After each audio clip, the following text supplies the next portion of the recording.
पवन सिंह की पत्नी ज्योति सिंह मुंबई की सड़कों पे बेसहारा नजर आई। शेयर हुई है एक वीडियो।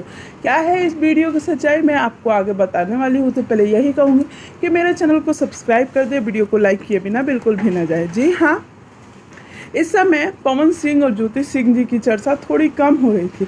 इसी बीच ज्योति सिंह जी की एक वीडियो शेयर होती है जिसमें ज्योति सिंह ने ग्रीन कलर का ड्रेस पहना हुआ है, जो आपने थंबनेल में फ़ोटो देख ही लिया, और वो किसी जगह पे है और एक छोटी सी एकदम छोटी सी वीडियो शेयर की है।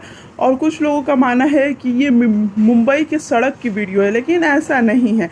क्योंकि अगर बात करें तो जब ज्योति सिंह मुंबई गई थी तो उन्होंने ये चीज़ पोस्ट किया था, लेकिन इस बार कोई पोस्ट नहीं आया है।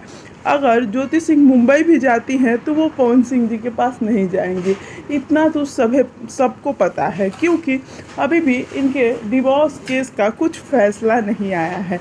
आपको वीडियो कैसा लगा हमें कमेंट में ज़रूर बताइए।